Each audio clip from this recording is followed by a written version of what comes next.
Workout B, we are going to kickstart with, once again, walking dumbbell deadlifts.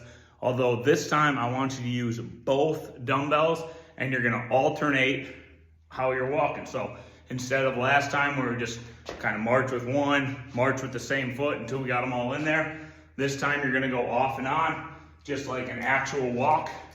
So the motion stays exactly the same. I got my chest puffed up, which is a little bit easier this time because since I have two dumbbells, I can keep both my shoulders back with it.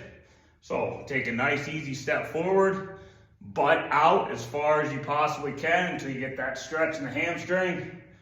Come on up, and then you're going to the next leg. So just a regular old march. Once again, number one rule on something like this, don't drop your dumbbells like I did, but that's not number one. Number one is stay on balance. So if you do one and you kind of waver a little bit while you're deadlifting yourself up, collect yourself, deep breath, and then go again. But remember, not speed. We're back to the broad jump. So that's gonna pair really, really nicely. Once again, the walking deadlift fired up our glutes, fired up our hamstrings, our fast twitch fibers are going nuts. Nothing excites fast twitch fibers better than an explosive jump. So remember the rules. Always have your balance before you jump. Explode as far as you can while landing in a nice, easy crouch. And the softer you land, the easier it is on your knees. You're gonna do a bent over barbell row. Now, I'm gonna do mine with just a free barbell. You, on the other hand, actually have a Smith machine at your gym. So what I would do is I would set that Smith machine so the barbell is probably just above my knee height.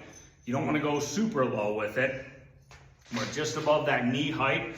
So it's gonna allow you to grab it while you're in this motion here. So it's literally chest stays puffed up, shoulders back, and you can stick your butt out in order to grab that bar. That's your beginning spot, and that's where you wanna keep your body the entire time. That's the most difficult part of this exercise. So let me go ahead and grab my barbell, give you a little show here. So this is where I want you starting. If you notice, my barbell is just above my knees, and I'm gonna row in. My goal is gonna be my sternum. I'm gonna roll it right to my sternum. Now, before I pull, I wanna tighten, I wanna feel that tension in the back of my shoulders. So I'm pulling with my back muscles and not your elbows. A lot of people, before they pull, they start like this. You wanna make sure that you're starting with locked out arms and that you're kind of pinching those shoulder blades together before you start that pull. That will make sure your back muscles, your rear delts, your traps, your lats are all engaged before you go to pull. And it will keep tendonitis away from the elbows, which is huge if longevity is anywhere on your list of goals as well. Dumbbell squat jump, same rules as before, same rules as the broad jump. Staying on your heels before you jump so that you can rock to the balls of your feet before you take off.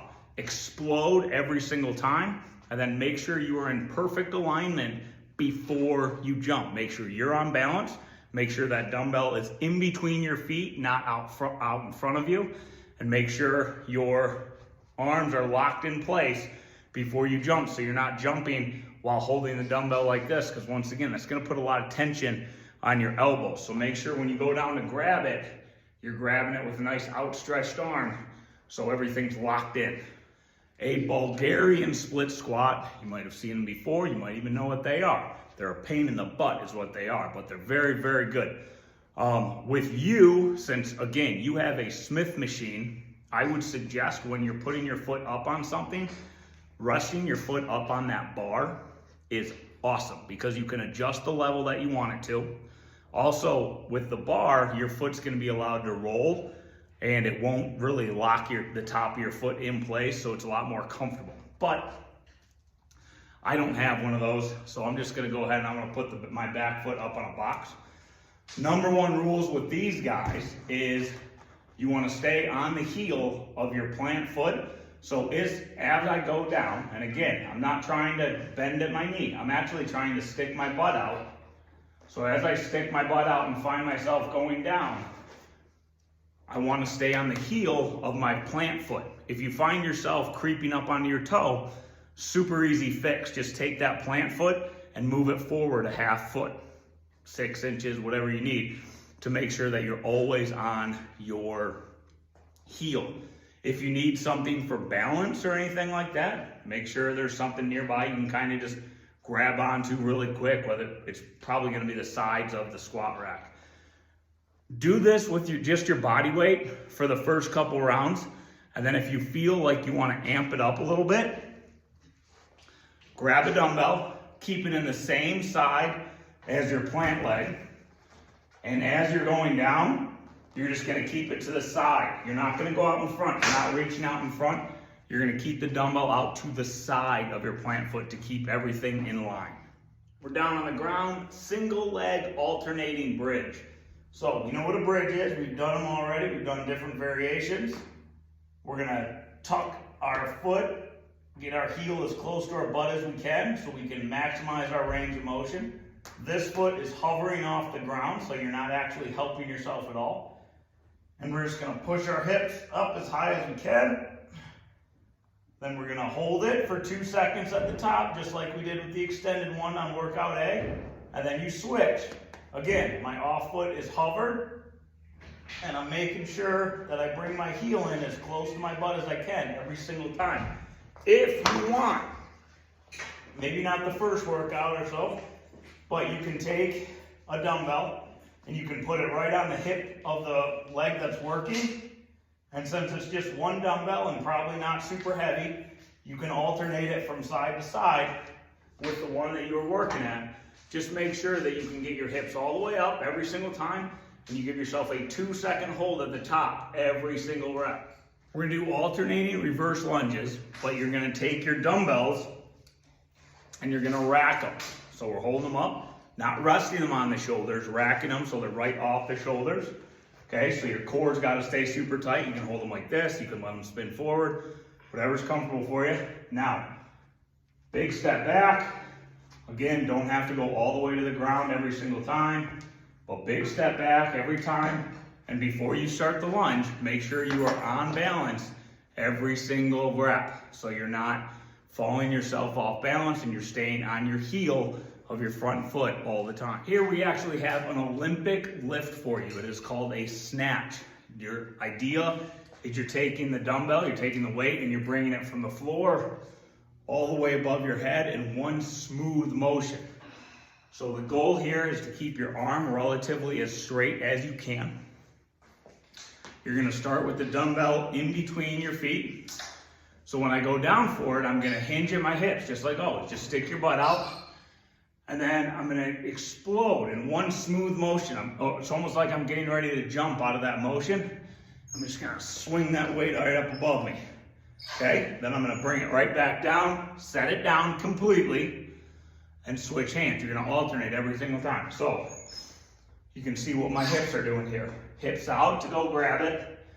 Now in one smooth motion, up, and my hips are down. You notice how the dumbbells actually started behind my feet a little bit, kind of in line with my heels, so I have to reach through to get it. That kind of helps me already create the momentum to let me go up. So my hips are driving the weight, not my arm. I'm not lifting it from the ground. My hips are driving it, and my shoulder and my core have to stop it right here.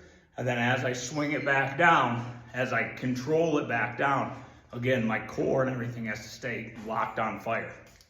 I told you we're gonna end every single one of our workouts with a giant set. So the giant set today is going to be dumbbell reverse fly. I'm gonna show you 2 ways to do it.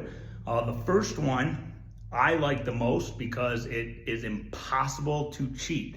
You're actually doing it on a bench, an incline bench. So set a bench at an incline, and then you're gonna rest against it. So a chest supported row. Now I'm gonna grab my dumbbells, pretty light, 5, 10 pounds max. 8 pounds is probably good.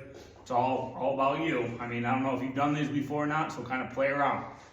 But you're gonna go out, you're gonna fly them up to shoulder height, that's it.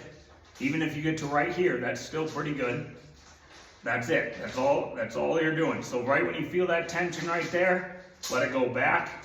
Try not to swing them, so try and control them down, and then right back up. You'll feel your chest kind of bounce off a little bit, bounce off the bench, and that's perfectly fine. It doesn't mean you're cheating. Your back literally can't arch the way that you would need to get yourself hurt. So that's my favorite way. If that's not a possibility, go ahead, let me rearrange the bench here. Set that bench down flat if you can't get an incline bench.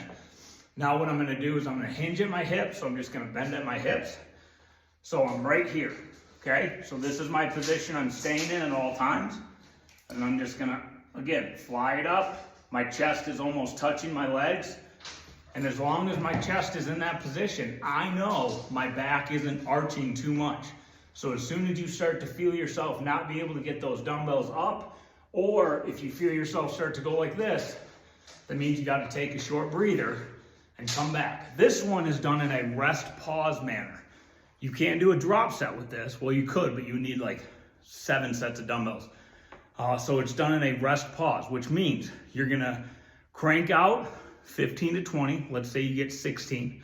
You're gonna put them down. You're gonna allow yourself to rest, shake out your arms a little bit for about 15 seconds. That's it. Don't try not to go over that. Once you get 15 seconds, try and crank out a couple more. Once you start getting exhausted on that one, rest it down. Again, by the end, you'll probably be doing sets of like 4 or 5 at a time, but that's perfectly fine because it racks up to 50 pretty quick. So again, it's not gonna take you super long, but the benefits are astronomical and pretty awesome.